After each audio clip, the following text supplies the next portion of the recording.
Thank you, Mr. Clerk. Good morning, ladies and gentlemen, and welcome to this continuing session of the Tennessee Supreme Court Knoxville docket for May of 2020. Obviously, we're in a little different situation than we normally are, and that being, of course, by participating in these oral arguments by video conferencing.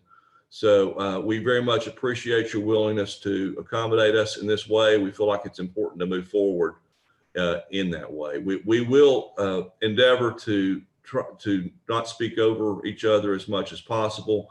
We recognize that this is not a perfect system, so we don't expect you to be perfect, nor will we. But when we begin the process, as usual, each side will have 30 minutes for their argument. If the appellant wishes to reserve time for rebuttal, please do so at the beginning of your argument. Also, I understand that each of you will be dividing your argument. So please, at the beginning of your argument, specify how much time each person will have. Mr. Hibner will be putting a clock up on his screen as soon as the argument begins so that everyone will be able to tell exactly how much time is left during the argument. All right, Mr. Clerk, call our case, please. Clarissa Bidwell, ex rel. James Bidwell et al. Versus Timothy A. Strait, MD et al. Mr. Powers, are you beginning? Yes, Mr. Chief Justice, I am. Okay. Thank you. Mr. Chief Justice, and may it please the court, my name is Josh Powers. I'm a lawyer with Baker Donaldson firm in Chattanooga. And along with my associate, Miss Allie Weiss, we represent Dr. Jeffrey Colburn, who was a hospitalist with Erlanger Health System back in April of 2016. Mr. Keith Grant and Miss Laura Beth Ruffalo of the Robinson Smith and Wells firm, Your Honor, represents Dr. Timothy Strait, who was a neurosurgeon.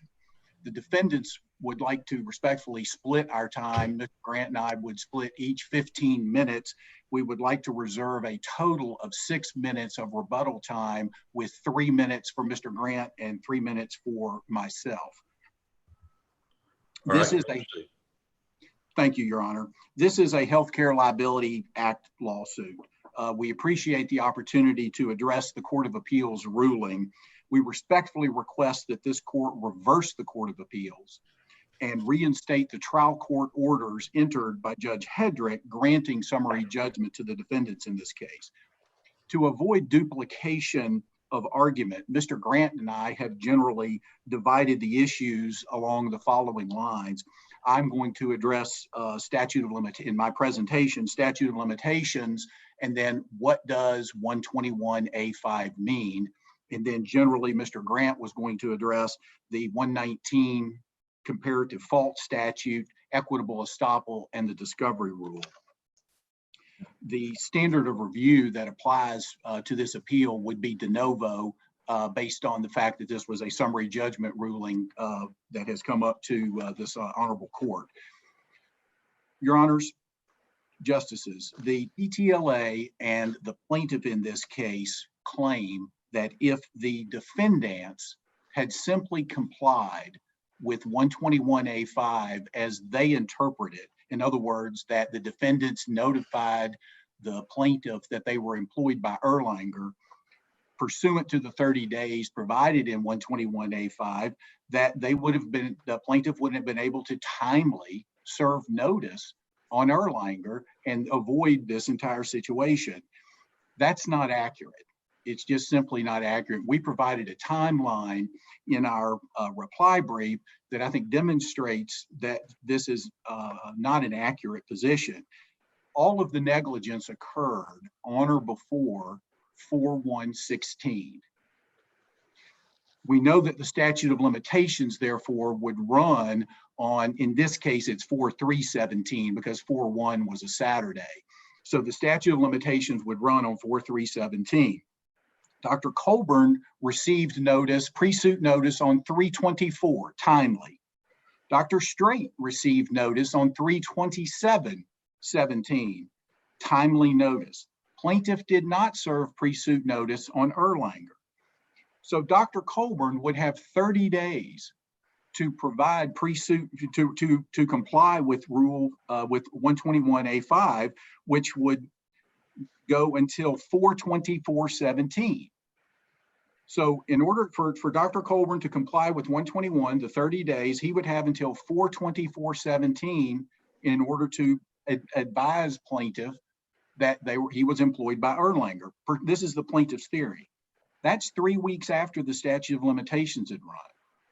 Same with Dr. Strait.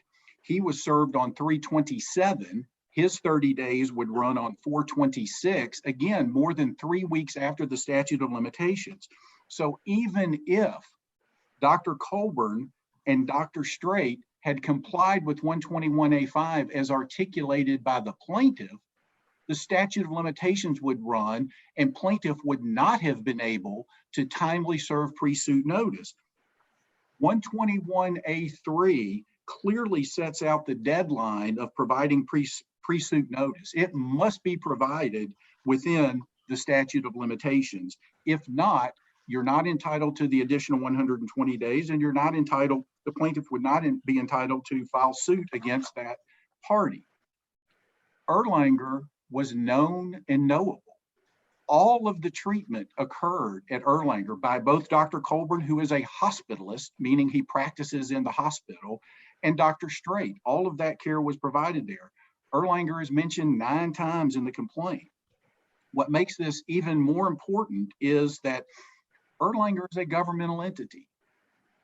The plaintiff knows that in order to maintain an action against Erlanger as the governmental entity, same with Axon, Madison County and the Med in Memphis, you have to name the employee and the employer.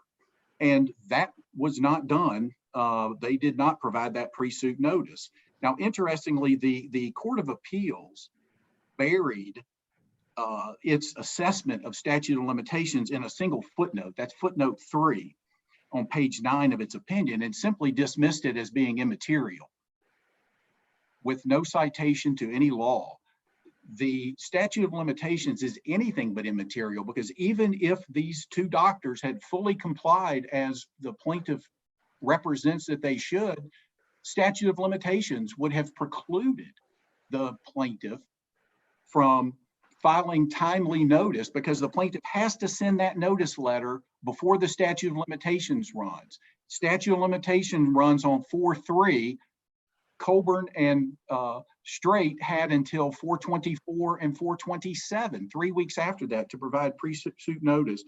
So the entire premise of the plaintiff's case falls apart under this analysis, because if the plaintiff can't bring suit against Erlanger, the plaintiff can't maintain an action against these 2 doctors because they are employees of a governmental entity, and 292310 requires that both the entity and the employee be named. Now, Mr. Powers, I'd like to ask you a question. This is Justice Lee. yes, And Justice Lee. this may not be falling within your organization, so I'll warn you, it may be coming out of the blue. Okay. But if TCA 20-1-119 can be, assume that it can be construed to allow an amendment to add a party based solely on vicarious liability, would that allow the plaintiff here to amend and bring in Erlanger under that interpretation? You know, Your Honor, I don't believe in this situation, respectfully, that it would, because first of all, Dr. Colburn, in order to trigger 119, there has to be some allegation in the answer or the amended answer. Dr. Colburn never asserted in his answer that he was an employee of Erlanger. Dr. Colburn simply denied the fact that he was employed by MCare. So and 119 specifically requires where comparative fault is or becomes an issue, and it is alleged in an answer or amended answer. Dr. Colburn never did that, and that part of the statute is never triggered as to Dr. Colburn. What about Dr. Strait? He did say that he was employed by Erlanger. He did. That was in some move for summary judgment. I'm sorry? Would that be sufficient to trigger 119?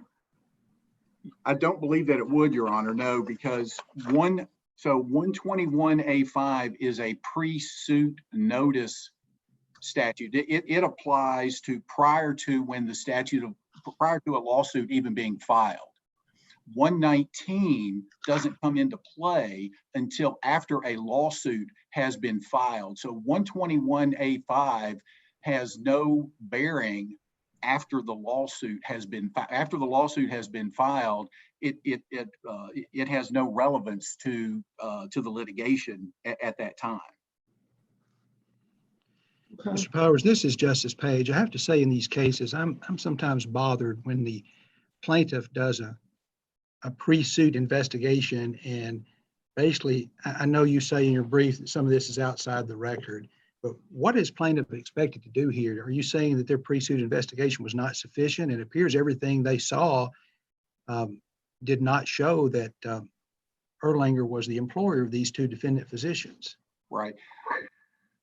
I don't believe that the investigation was really met muster in this case. So first of all,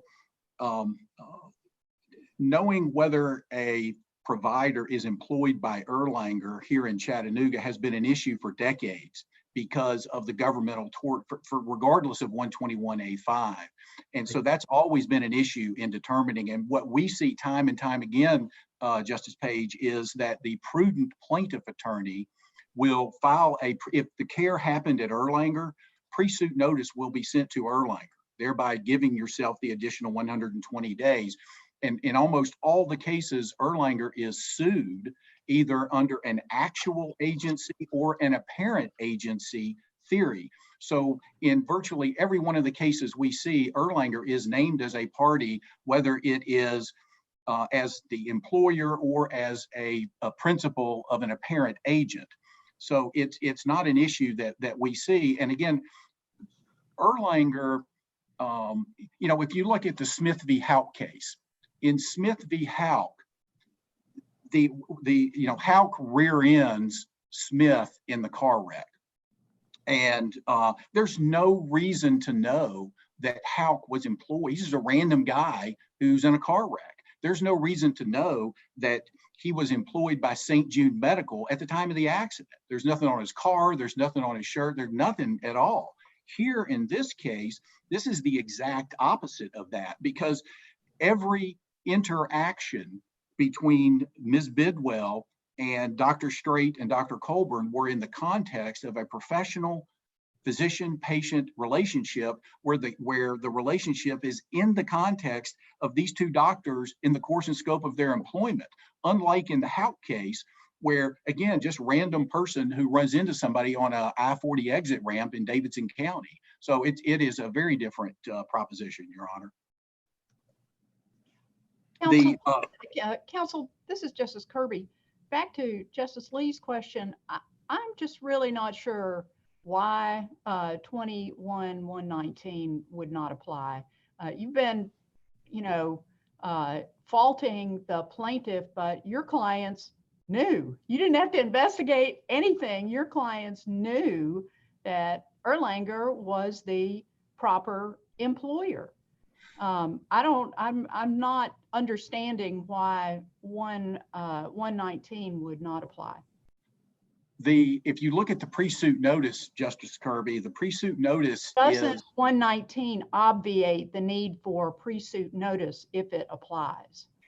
If it applies, but what under the 121, which must be strictly construed, it states. Yes, but my question was, why doesn't 119 apply?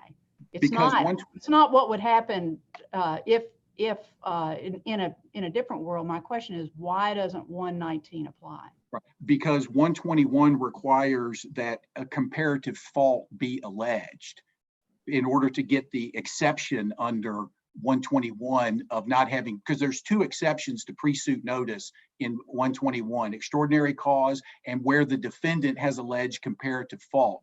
But certainly you knew that Erlanger potentially bore some responsibility for the injury in this case. So I'd like you to address that. As much as the plaintiff had that information, Your Honor, because the plaintiff knew that all of the care and treatment was done at Erlanger. Again, I mean that Erlanger potentially bore responsibility because it was the employer, not just because that's where the care took place. Right. And I don't, what 121A5 says who may be a properly named defendant, not who may be a defendant. So properly named, it's in Runyons and Shockley, where you've got the misnamed entity. The plaintiff here never attempted to name Erlanger. If the plaintiff had attempted to name Erlanger and got it wrong, 121A5 would be triggered. But 121A5 was never triggered in this case. Is that because Erlanger had acquired the assets of Neurosurgical Group of Chattanooga and the plaintiff did not know that? Is that why there was some confusion on the notice? I'm not sure why the plaintiff had confusion on the notice. As I say, Justice Lee, what we typically see is that if any of the care occurs at the hospital is sent pre-suit notice, because there's going to be a claim of at the very least of apparent agency between the provider and the hospital. Okay. All right. I believe Mr. Powers' time is up. Thank you, sir. We'll go over to Mr. Grant.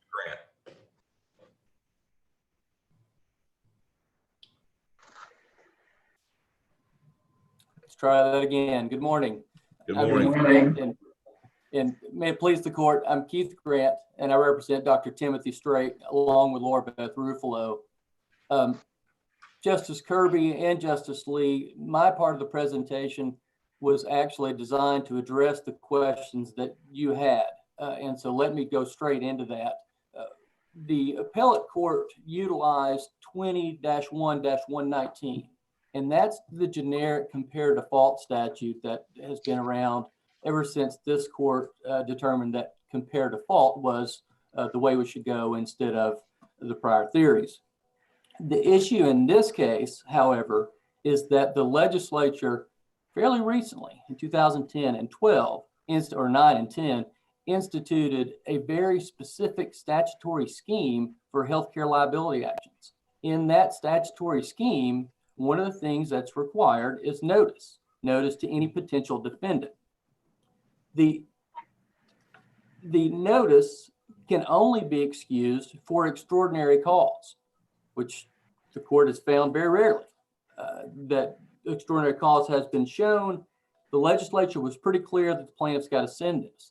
The problem in this case for the plaintiff and the issue with 21-119 is that if we take the Court of Appeals opinion and say that a defendant who was properly named and who does not actually allege compare default, whether through vicarious liability or any other manner, that 119 doesn't apply.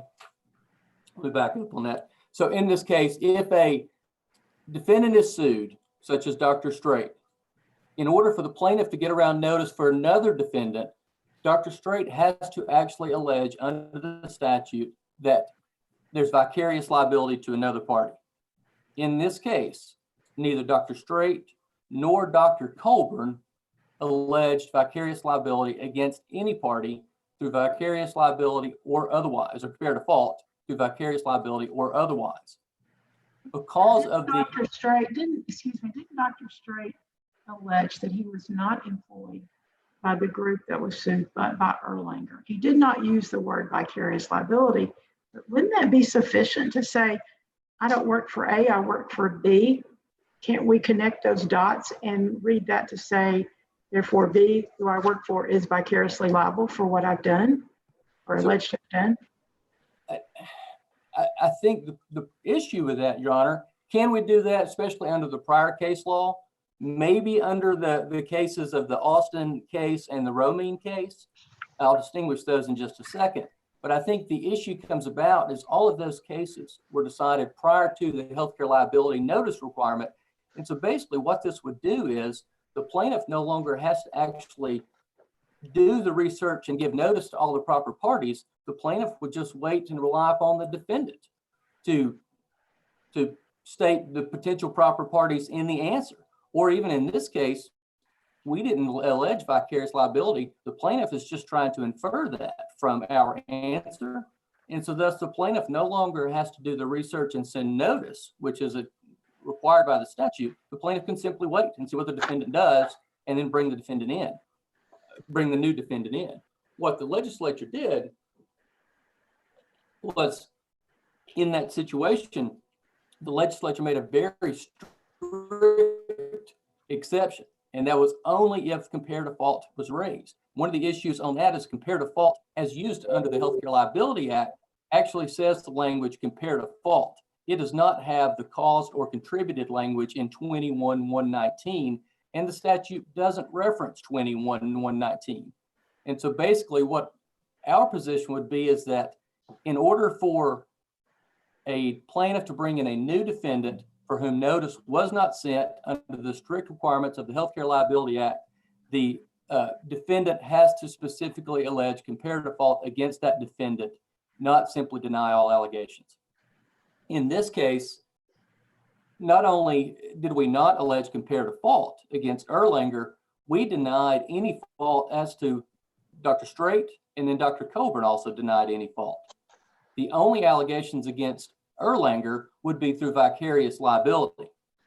If Dr. Strait denies fault, Dr. Coburn denies fault, there's no way an allegation against Erlanger can be brought in by either of those two, because there's no vicarious liability if they're not at fault. And that would be different, say, if Dr. Strait said, I didn't commit fault, but somebody else over here might have done it, and it might have been Erlanger. And that's kind of what happened in the Romine case. In that matter, Dr. Morris actually said, I wasn't at fault, but the plaintiff's allegation is that you shouldn't have given Toradol. And if that's your allegation, well, that wasn't me. I didn't give Toradol. That's not what happened in this case. Dr. Strait didn't say that some other party committed the allegations that plaintiff said equaled malpractice. Dr. Strait said, I didn't do it. Nobody did it. The only thing Dr. Strait did with Erlanger is said, I'm not employed by the neurosurgical group. I'm employed by Erlanger. Are you relying on a change in the Healthcare Liability Act at some point, which would require the allegation of comparative fault? And if so, when did that change occur, and what particular statute do you rely on? Sure. I think that both 29, 26, 121, and 122, and the statutory scheme that was set up creates this issue where 21-119 cannot be utilized with a vague inference of comparative fault. I think what happens with that is, because notice is required, and think about the reason notice is required, it's so that we can try to resolve these cases early on and get them settled before a lawsuit comes about. If plaintiff doesn't file that notice, in this case against Erlanger, there's no way to resolve that. And so that's one of the big reasons why we have 121, or why the legislature put 121 in place, is to get them resolved. And that's why there's an extra onus on the plaintiff to send out those notices to all potential defendants. The second issue we have is the certificate of good faith. That also, if we are allowed to let the plaintiff bring in a defendant that they potentially knew about, and that there's not a real allegation of comparative fault against, the plaintiff doesn't have to send notice, and the plaintiff doesn't have to do a certificate of good faith as to that second defendant. Those are two of the primary reasons for the amendments to the Healthcare Liability Act that occurred in the 2009-2010 timeframe. So, Mr. Grant, this is Justice Bibbins. So do I hear you basically saying then that the notice provisions in the Healthcare Liability Act essentially took 119 out of the picture here, that effectively amended 119? I'm not arguing that, Your Honor. The issue with the new Healthcare Liability Act statutes don't take that 119 away, but what it does do is requires the allegation to be more specific than 119. And what I'm saying is this court has said 21-119 can come about even if there's not a specific allegation of comparative fault. Like in the roaming case with Dr. Morris, he didn't allege comparative fault, but said somebody might have done it. In the Austin versus State case, the city didn't allege comparative fault, but said if it's the stop sign issue, the state was in charge of that. I think that type of inference from 119 has been abrogated by the new Healthcare Liability Act statutes, because it does put the burden on the plaintiff to give notice and the burden on the plaintiff to do a certificate of good faith. Otherwise, what could happen now is the plaintiff can sue one entity and then the defendant says, you know, I don't think anybody committed malpractice, but if so, somebody else did it. The plaintiff, without any notice and without a certificate of good faith, can then bring that party in. And so that's fine in a car accident case when the legislature hasn't set forth a very specific statutory scheme that has to be followed by the plaintiff in order to get their case into the court. This is Justice Page. So you're saying that if this were a car accident case, that allegations similar to what is in this answer might be enough, but because it's a healthcare liability case, it's not enough? Is that what you're saying? Your Honor, I think it's closer with a car accident case. My position actually is that in this case, there were no allegations of comparative fault, even inferred. And so even if this was a car accident case, I think it's a difficult one to say that us denying that Dr. Strait worked at neurosurgical group and instead worked at Erlanger,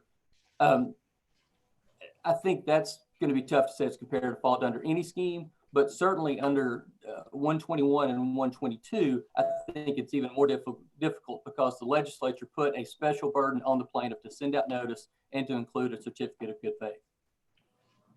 Well, this is Justice Bivens again, Mr. Grant, but you did in fact, or Mr. Dr. Strait did in fact allege comparative fault, correct? He just didn't identify any parties.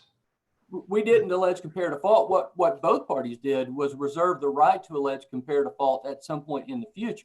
And the reason we do that, Your Honor, in these cases, as the court probably knows, the medical records are voluminous and we can't look at all of them early on. And so as discovery progresses, sometimes we find a provider or oftentimes the plaintiff has done something that would throw up a comparative fault issue. I understand that, yeah. So what we do is just put that, we reserve that in case something shows it later, but we absolutely did not allege comparative fault against Erlanger or even against the plaintiff in this case. We didn't allege it against anyone. We just reserved it, as did Dr. Colburn, Your Honor. This, again, is not the type of case that the Austin versus State or Romines versus Fernandez case. Counsel, how is your interpretation of the effect of sections 121 and 122 on 119, how is that consistent with the remedial purpose of 119? I mean, that's quite a technical interpretation so that it would include comparative fault, but not responsibility for the injury for some other reason. How is that consistent with the clearly remedial purpose of 119? I think with the remedial purpose of 119 is the same as the remedial purpose of that section in 121 that allows comparative fault to bring in another defendant. And so I think the remedial portion is if indeed comparative fault is brought in, that plaintiff can bring that defendant in. But the problem here is we never allege comparative fault. No defendant alleged comparative fault. And so I think that the interpretations of 119 that have allowed plaintiffs to bring in other parties due to an inference of comparative fault is no longer there due to the statutory scheme that was implemented with 121 and 122. All right, thank you, Mr. Grant. I believe Mr. Bilbo, are you going first? Yes, Your Honor. May it please the court, I'm Jim Bilbo and I represent James Bidwell in this case.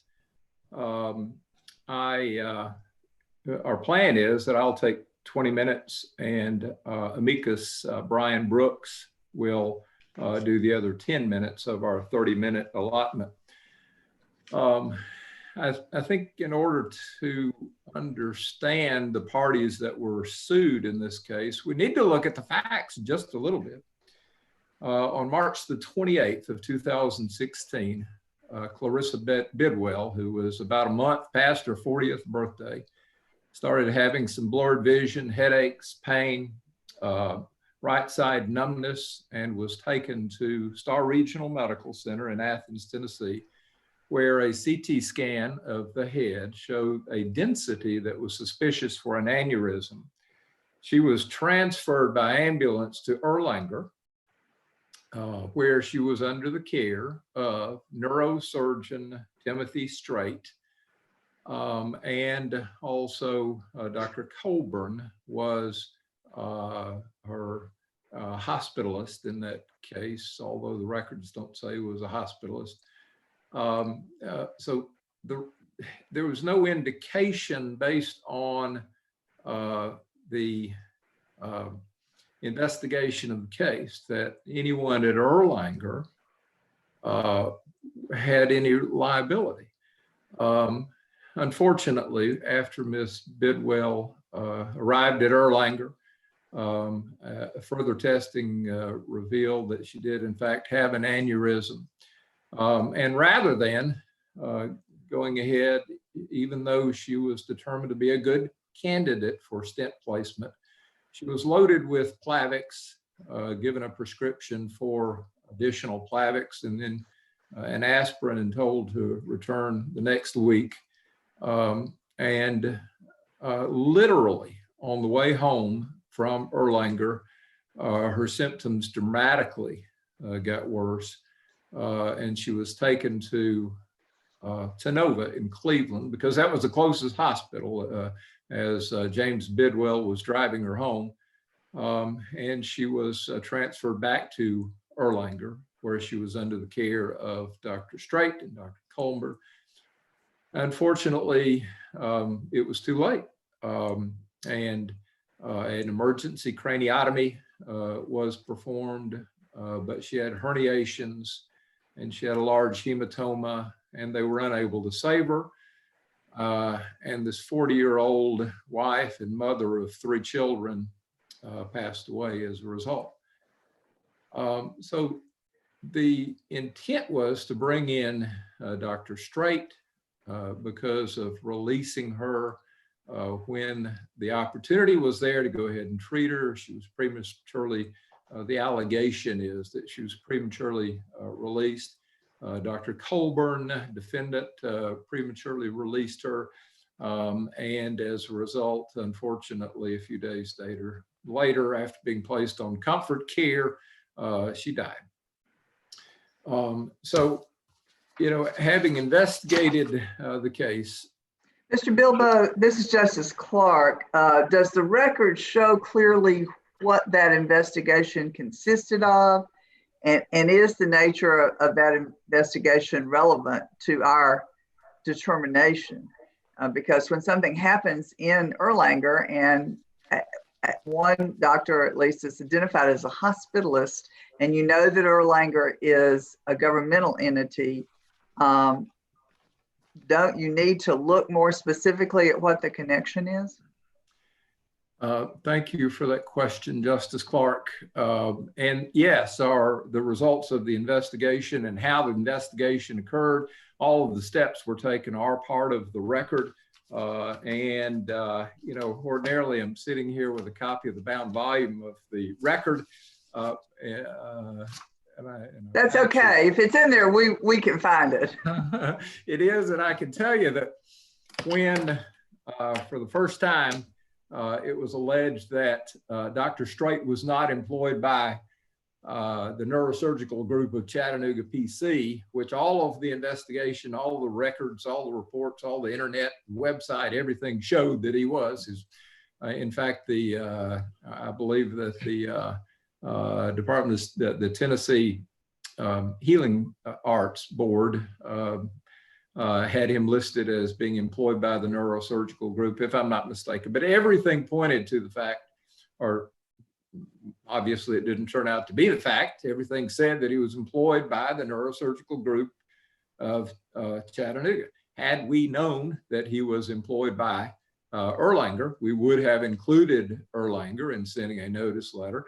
We didn't ascertain our investigation into the facts that gave rise to the healthcare liability case itself did not indicate that any nurses or any other employees of Erlanger. This is Justice Bivens. So to kind of follow up on Justice Clark's question, though, aren't hospitalists by definition oftentimes, at least oftentimes, employees of the hospital in which they're working?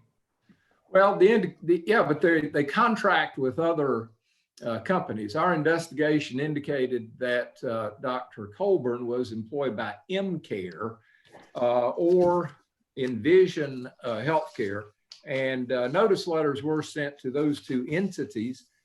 Jeffrey Colburn. Was Erlanger asked if either of the doctors was their employee? As part of your investigation, did you ask Erlanger or either of these people employed by you? Yes, as to Colburn. And Erlanger said no to both of them? That's correct, yes. So everything that we were able to uncover indicated that Jeffrey Colburn was not an employee of Erlanger, but he was an employee of MCare Inc. or Envision Healthcare Corporation, companies that, according to our understanding, contracted with Erlanger to staff hospitalists, emergency room doctors, perhaps, and other individuals. So again, with reference to Colburn, we didn't have any investigation didn't show us that he was employed by Erlanger. The only reason we would have included Erlanger as a defendant would have been for vicarious liability, and our research didn't show that either of those defendants were employed by Erlanger. Mr. Bidwell, this is Justice Bivens again to follow up on Justice Clark's question. And you indicated that Erlanger denied that either of them was an employee of Erlanger. At what point in time was that denial? Well, in doing the investigation, a telephone call, I don't know how material or relevant that is, but I can tell you that a telephone call was placed, and that's included in the record. Don't have evidence of a telephone call being made, but just can tell you that a telephone call was placed, and we were told. The telephone call was placed by who to who? By my office to Erlanger. Okay. Mr. Bidwell, how is that included in the record that telephone call was placed? Justice Page, it's included in our responses to the motion for summary judgment. Mr. Bilbo, let me ask you this question. When the doctors filed their answers and said, we don't work for the group, we work for Erlanger, did that trigger section 119? Yes, it did. And I, frankly, I had a little bit of problem getting my head around the application of 119. And I came to the conclusion that as you will not be surprised to hear that Judge Sassano was correct and on all counts, and part of his reliance was on Austin versus State. And in that case, it didn't require alleging comparative fault in order for 119 to apply, and so the same thing applies in this case. So 119 is applicable, and we filed a Rule 15 motion to amend, and the application of 119 is part of Tennessee Rules of Civil Procedure 15.01, and of course we have the relation back principle in 15.03, and so I think it's that simple. Mr. Bilbo, your adversary says that 119 cannot apply because of the 2009-2010 amendments to the Healthcare Liability Act involving good faith certificate and pre-suit notice. And I think that's what Mr. Bauer said. He can correct me if I'm wrong. But did the amendments to the Healthcare Liability Act put 119 out of play in this case? No, no indication that was the intent. I know of no law that says that it was made inapplicable or destroyed by the healthcare liability statute. And I guess Mr. Grant had said that as well. I don't want to leave him out, but they seem to be saying that the allegation has to be very specific in terms of comparative fault under the notice statutes. Do you see any basis for that argument? No, Justice Lee, I haven't seen anything in doing the research that I did. The best case, as far as I can tell, is Austin versus State, 222 Southwest 3rd, 354, 2007 Tennessee Supreme Court case. In that case, we granted review in this case to determine whether 119 provides a plaintiff with a 90-day extension when the defendant doesn't explicitly allege the fault of a non-party. And the answer was yes. But Austin was before the amendments to the Healthcare Liability Act, correct? Yes, that is correct. That is correct. But I don't think it changes. It's our position that it doesn't change that.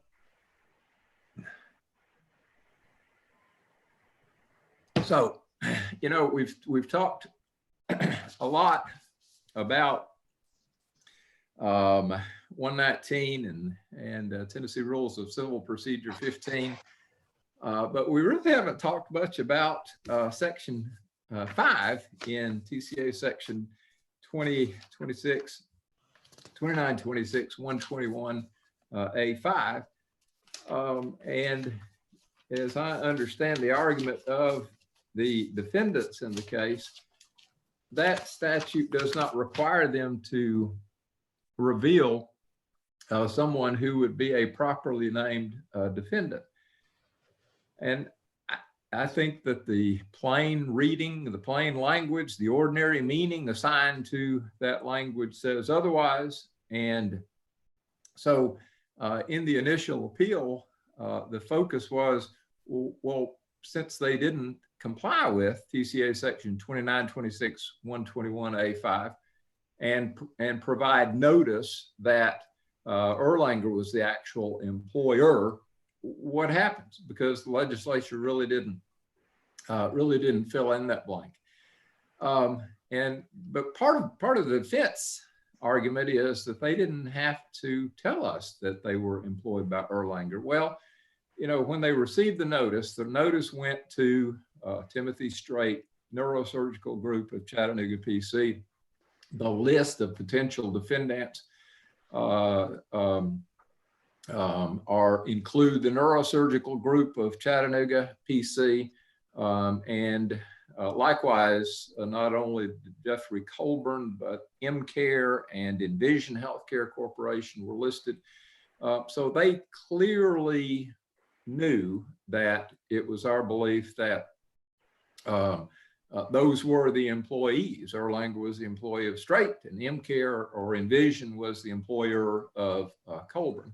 And the plain language says, if you know of somebody who is a properly named party, and I'm paraphrasing, then you have an obligation within 30 days to provide that information to the potential claimant, and they didn't do so. So the question is, what happens then? And the legislature didn't go further and say, well, explicitly, this is what happens.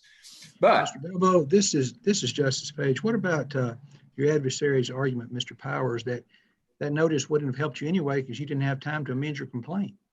They could have sent it after your time had run. Yes, Justice Page, that's what they're saying is that the statute of limitations should no longer be a year. It should be something less than a year. And I don't think that's the intent of the legislature, to reduce the statute of limitations. But that's what would have to happen. Could you explain your thought process on that just a little bit more? We know that pre-suit notice has to be given, and there is some time involved in that. So just articulate a little bit more what you mean by that. Absolutely, Justice Clark. The the statute says not only extends the time within which you must file the complaint, it also says you have to wait 60 days before you can file a suit. So, so effectively, one could say that that what if you go along with what the defendants are urging you to do in this case, you're reducing the statute of limitations by those 60 days to 10 months. So it's no longer a 1 year statute of limitations. What does Tennessee case law say? On that one singular issue, or in general? On that issue generally. Oh, I don't know of any. Okay. Mr. Bilbo, give us your timeline to show that it was timely and to refute your Well, certainly. argument. All right. The incidents that gave rise to the action began on March 28, 2016.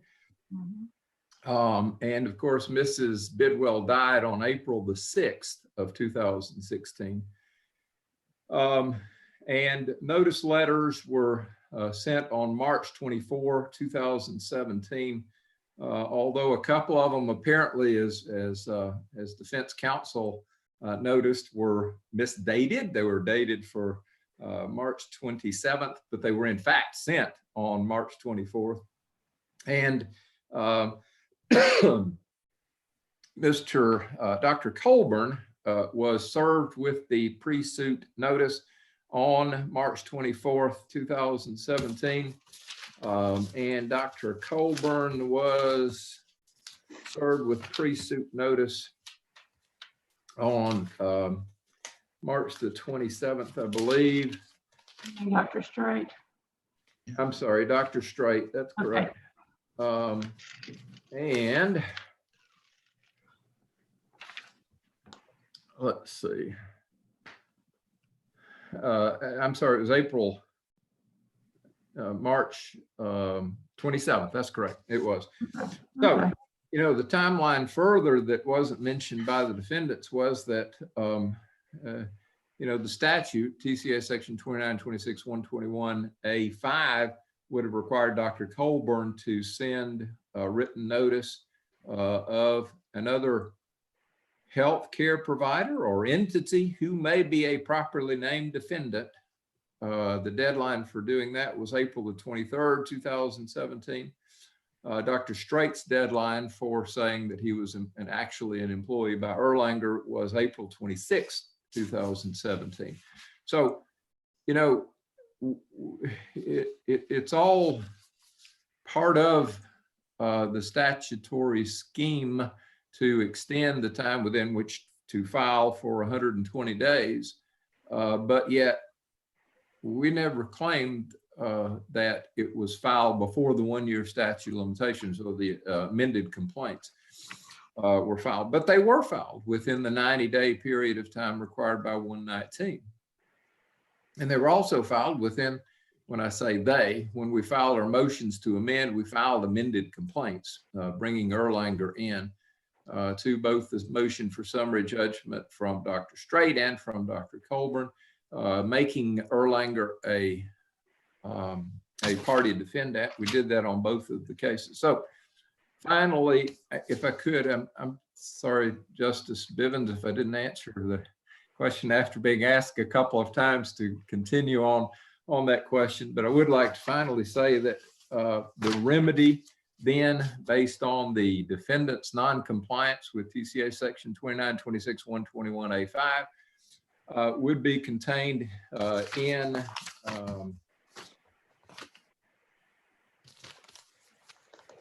the code section that says,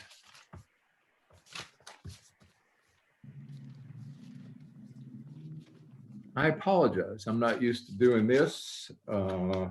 This is none of us are. You're right. This is the second time to do a Zoom meeting. Let's see. You do have a lot of dates and numbers involved in this case. Yes. Yeah. Thank you for your kindness. Excusable neglect, whatever that statute is. I think we know what you're talking about. Well, yeah, I don't know that- not right off either. All right. Thank you, Mr. Bilbo. Mr. Brooks? Thank you. May it please the court, I'm Brian Brooks on behalf of the Tennessee Trial Lawyers Association. And let me apologize in advance if you happen to hear a dog bark, a baby cry, or a ball bounce. Okay. My office in my home, and it's an active place. Justice Kirby, your question about the remedial purpose of section 119 and the amendatory effect of 121 and 122 on that remedial purpose. The problem with that entire argument is that the first time it has even been brought up in this case was today. It's not been briefed. Nobody has detailed that position in these arguments. I'm sorry, you're muted. Justice Kirby, you're muted.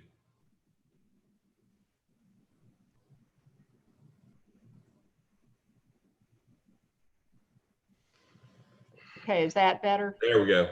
Okay, all right. I actually wondered, I thought, I was paging through the briefs thinking, did I miss that? Did I read these briefs and miss it? So you're saying that it was not addressed in the briefs?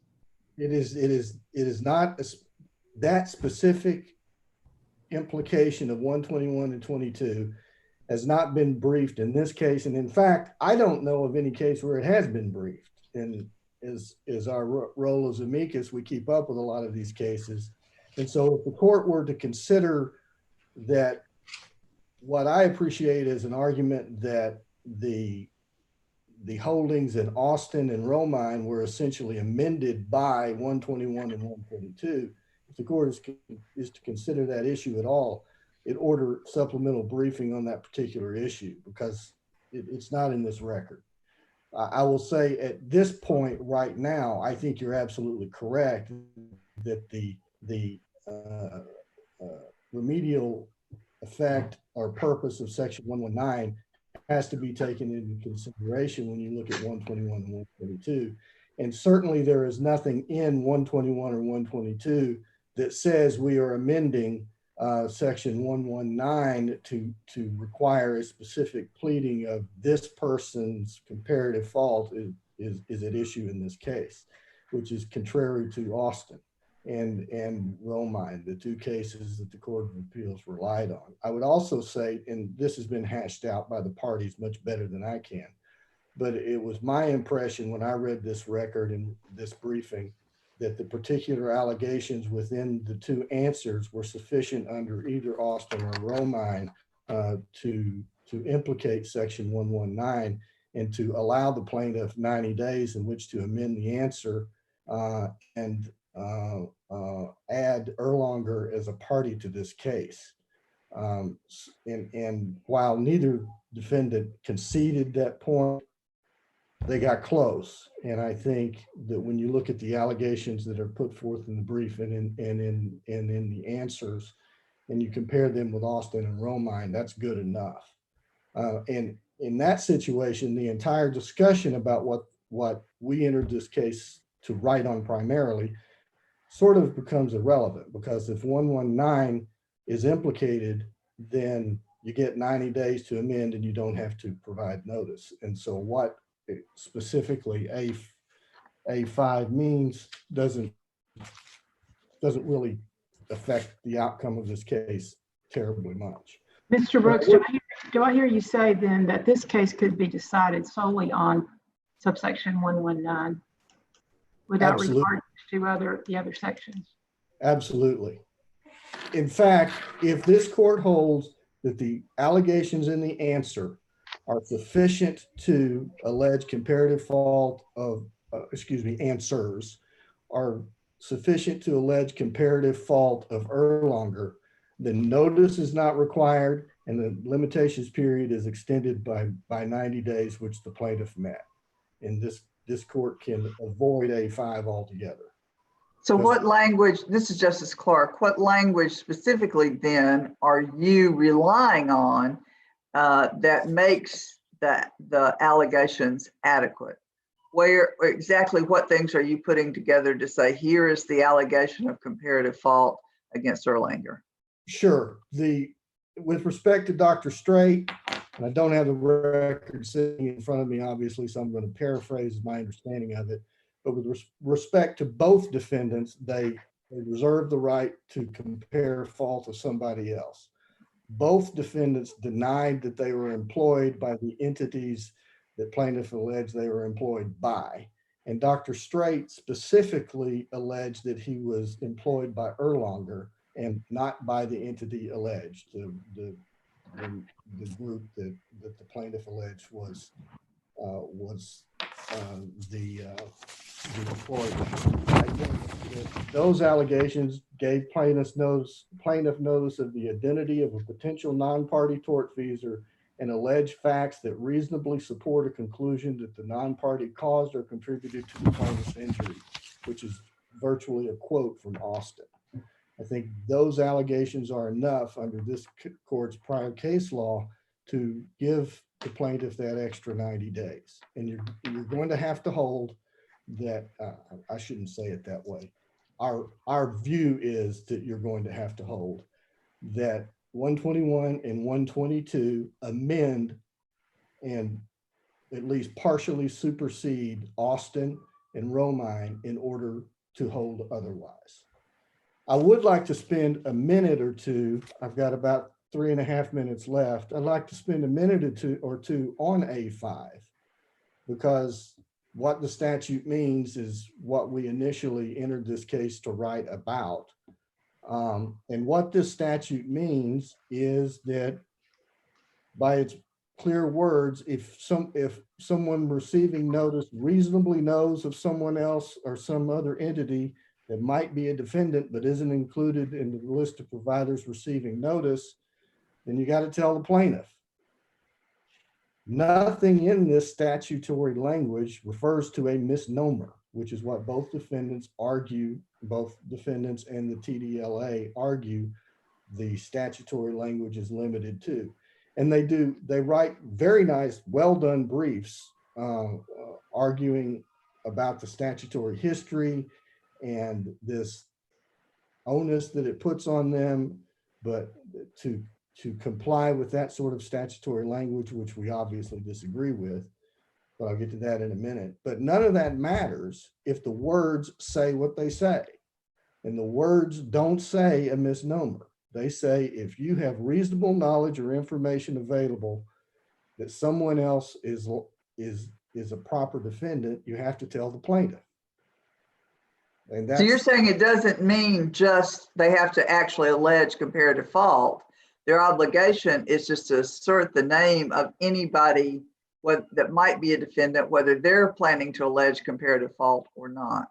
That's correct. And it would apply to a misnomer, obviously. If you get notice that says you performed surgery on this person and there was negligence, there may have been negligence and we may sue you, and you never performed surgery on that person, then it'd be a really good idea to write the plaintiff back and say, that's not me. And I would think you would do that without a statute telling you to do so, but certainly it applies beyond that particular situation. I also want to make something else very clear.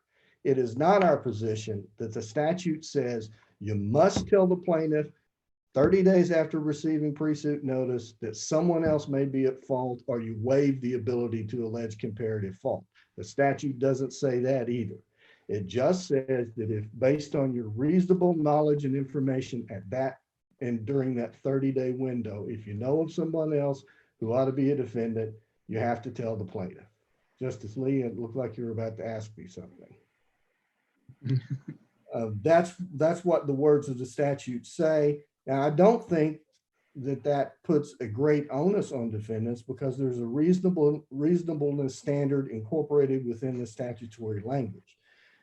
This business about you got to review the plaintiff's entire medical history, you've got to engage experts and all of that kind of stuff, I think is beyond the range of reasonableness. And to boil this down into this particular case, whatever the outer boundaries of what is reasonable may be, within those boundaries is, that's not my employer, Erlanger is. That does not take a Herculean effort to uncover or to disclose to the plaintiff. And neither one of these doctors did that. And according to Mr. Bidwell, and I take him at his word, his office was actually misled about the employment status of these two particular doctors. So, you know, a purpose of the statute is to get information out on the table so that things like the discovery rule and comparative fault can be dealt with sooner rather than later. And the statute says what it says and should be enforced on its clear words. And I am out of time. Thank you very much for your time. Thank you, Mr. Brooks. Mr. Powers? Thank you, Justice Bivens. Just real quickly, this 121A5 states who may be a properly named defendant. The Court of Appeals, in its opinion, actually has 4 different standards in its application of that language.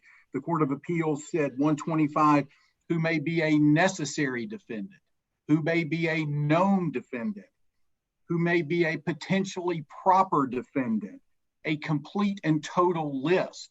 Those are 4 different statement quotes out of the Court of Appeals opinion trying to interpret what 121A5 means.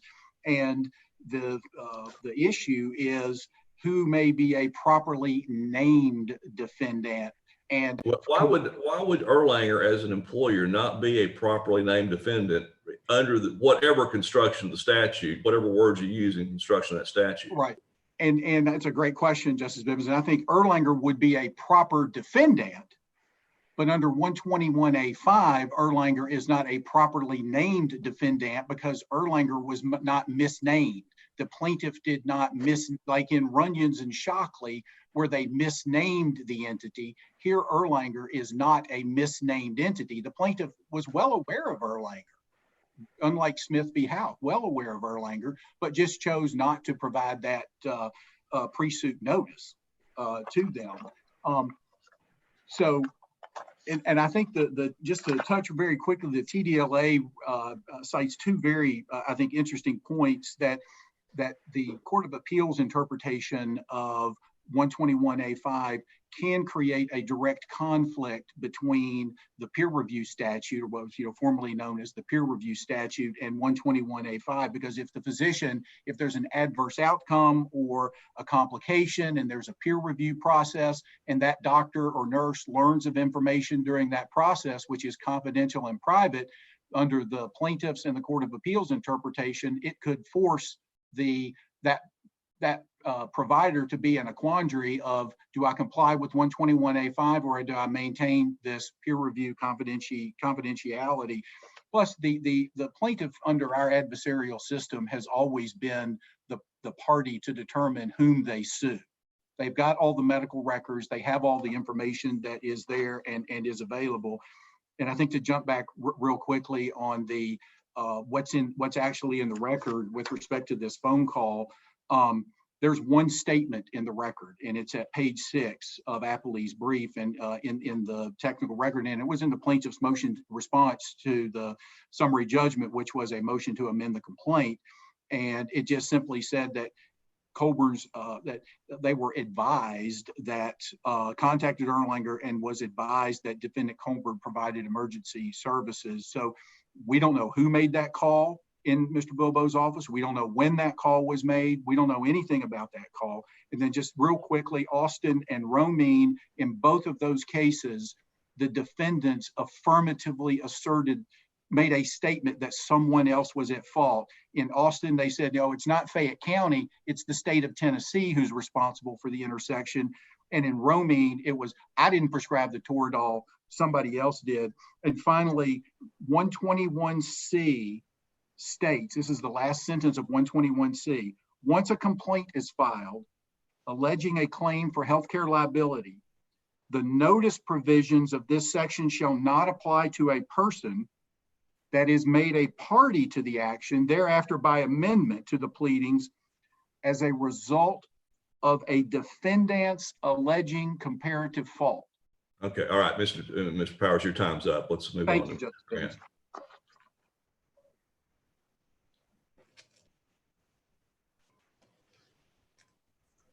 Thank you, Your Honor.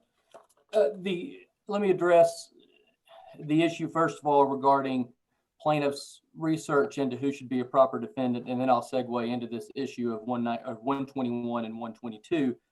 According to page 5 of the appellee's brief, and I certainly don't mean to harass Mr. Bilbo. I think he's a good lawyer and a friend of mine, but as to the research regarding who was Dr. Strait's employer, the only thing the memo notes was that they went to the webpage of Chattanooga Neurosurgery and Spine, and on that webpage, Dr. Strait was listed as being a physician.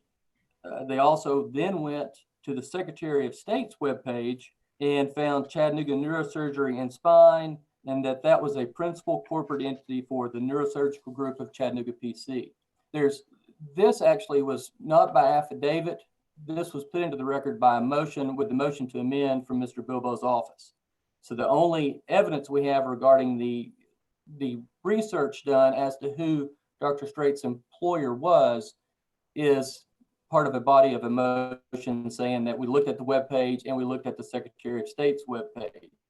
I don't want to. There's no discussion about sure. looking at the Tennessee Department of Health website. Mr. Grant, I don't want to I can't tell who's talking to me. I'm sorry. I'm sorry, this is Justice Kirby. I don't want to tell you how to run your argument. Okay, very good. At some point, I want you to specifically point me to the language in amended sections 121 and 122 that you say modified section 119. Yes, Your Honor. And I don't say that they modified it. I think what the issue is that the only time section 119 becomes available to a plaintiff under 121 or 122 and failing to file notice or failing to file a certificate of good faith is if a specific allegation of comparative fault is made. And that's the reason I don't say it's abrogated, but that's I'm sorry, is the language you're relying on just the fact that sections 121 and 122 only say comparative fault rather than responsibility for the injury? Is that basically the gist of what you're saying? Yes, Your Honor. Both that and the requirement of the notice. And so the reason I was talking about the efforts taken on Dr. Strait is that what will happen is a plaintiff can take minimal efforts, name the wrong party, and then the defendant just says, that's not my employer. And then the plaintiff can get around the fairly stringent requirements of notice and the certificate of good faith that the legislature has put into effect. And I'm not saying that that's not fairly harsh, but so was the outcome in Runyon, so was the outcome in Shockley. It's just the nature of this business. Thank you, Your Honor. All right. Thank you very much, Mr. Grant. Thank you very much, all of you. We very much appreciate your willingness to participate in this. We certainly recognize, again, it's not an optimum situation, but we have made progress and we're continuing to allow our justice system to move forward. So thank you very much. And we'll stand in recess until 1:30 Eastern time. This court is now in recess.